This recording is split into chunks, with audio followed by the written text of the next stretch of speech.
No candidate's campaign surge is complete without getting slapped down by negative ads. Here's the new one that Rick Perry is running against Rick Santorum. Who personally demanded more than $1 billion of earmarks in his 16 years in Congress? Jay from Ames. Rick Santorum? Right. Santorum grabbed for $1 billion in earmarks until voters kicked him out of office in a landslide. So here's Santorum's defense. I've said, and I have after I've left the Congress, I've defended my earmarks in the sense that I'm proud of the money that I did set aside for things that were priorities in my state, instead of having bureaucrats do that. Well, Mitt Romney's whole family is hitting the campaign trail in Iowa, and they're cracking jokes. My name is Tag. I'm the only one who got stuck with a weird name. My brothers are Matt, Josh, Ben, and Craig, and I was born in 1970, and I think there were strange things going on in the years. A spokesman for Nancy Pelosi insisting this morning she is not leaving Congress. It's just wishful thinking by Republicans. But a conservative blogger reports she does want to retire because he spoke with the House Minority Leader's daughter, who said Pelosi would, quote, like to have a life. And singer Kelly Clarkson facing a huge backlash after writing "I love Ron Paul" on her Facebook page. She explains she does support gay rights and condemns racism, but believes in less government. So Clarkson insists Paul is still her favorite of all the GOP hopefuls. Well, you can't deny Ron Paul has a very loyal following, and suddenly he's taken a lot of heat from the other candidates. Problem with Congressman Paul is the things that most Republicans like about him, which is his bold economic plan and his cutting the government, are the things that he has proven over a 20-year career that he has not been incapable of rallying any support to do. He's passed one bill in 20 years. What energized people at these stops was the fact that Ron Paul would be dangerous. You can go with Congressman Paul. He's not electable at the end of the day. Let's be real about it. John Richardson profiled Ron Paul for Esquire magazine. Good to see you. Thank you. What is it about him that, I mean, physically, when you talk to people about the typical president, they like tall men and, presidential looking. But what is it about Ron Paul, this sort of unassuming looking fellow, that has people so passionate?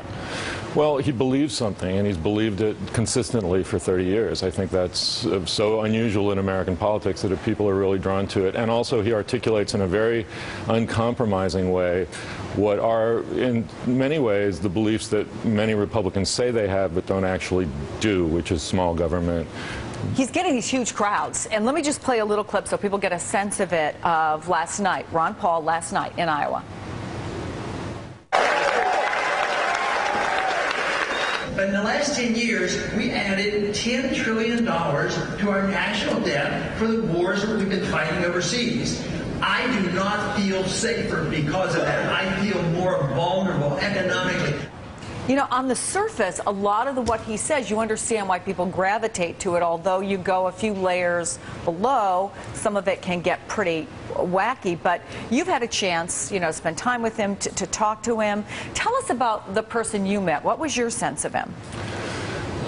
Well, he's a very old-fashioned guy, very formal in a sense of having dignity and politeness and a kind of reserve that I associate with sort of my grandparents or my parents' older friends. He's and yet very. A lot of people coming out for him are very young. Yeah, well, there's something sort of radical and youthful about him because he believes these things without sort of checking with the consensus to see if they're acceptable. He believes unacceptable things by the mainstream judgment, and so that's exhilarating to kids. Plus, he's anti-war and he's pro, liberal social policies on marijuana and stuff like that, or would appear to be. So there's a lot of reasons to like him. So stick around. I want to bring in Boris Epstein, who is a GOP strategist and a frequent guest on this show. So you look at these crowds, and they're huge. And he kind of quipped yesterday, there are a lot more cameras than there used to be. Does this attention help him or hurt him, do you think? It hurts him. because that attention is what has brought the newsletters from the 80s and 90s into the limelight.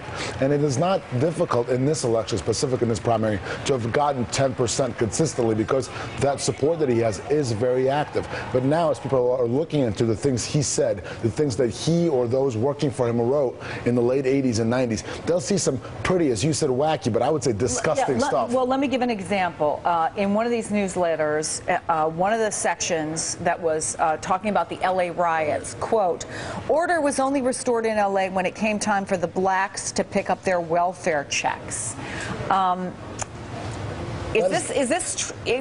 you know, here's what's interesting. You wrote something pretty negative about Ron Paul. You're concerned about Ron Paul as a possible GOP nominee, but the backlash, the amount of negative feedback you got was pretty big, right? From Ron Paul supporters. Yeah, of course. And a lot of the feedback has been anti-Semitic in itself. Call me a Zion or somebody who wants Israel to control the United States. So that kind of backlash I've received actually, again, speaks to the kind of support Ron Paul has out there. And if you're someone who's running on consistency for the last 30 years, it's pretty difficult to say, oh, I didn't believe things that were written under my name 15 years ago. That's hypocrisy. And Ron Paul is someone who has a lot of the fringe that surrounding him, and that fringe has driven him to the success he's had. And now he's trying to say, well, you know, I still kind of support him. I'm not going to disavow their support, but those things were taken out of context. He has not given us a clear answer on why those things were written under his name and over his signature. We haven't seen an answer. You know, John, it is interesting to me that I think if a Mitt Romney, if something came out of Mitt Romney's past like this,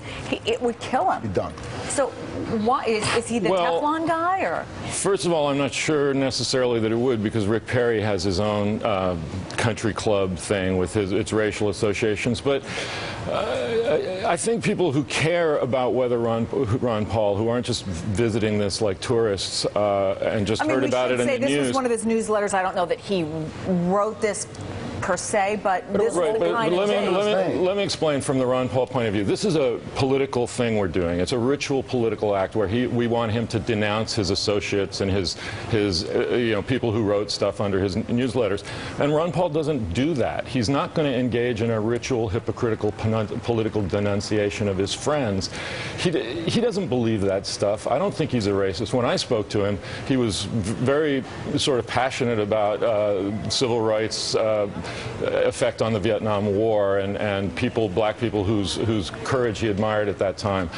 But he's not going to, like, first of all, he's a libertarian, so he's not micromanaging his staff and saying you have to write what I say you have to write. That's part of his belief system. And second, he's not going to say, this old friend of mine who I've known for 30 years, I'm going to shun because he has more decency in a way. I agree with the mainstream, not only of the Republican Party, but the mainstream of the electorate. And they're a problem. Racism has no place in politics. Boris, John, fascinating conversation. This has been a fascinating campaign. Thank you guys, and Happy New Year. Happy New Year. Well, you're still looking for a belated Christmas gift for that someone?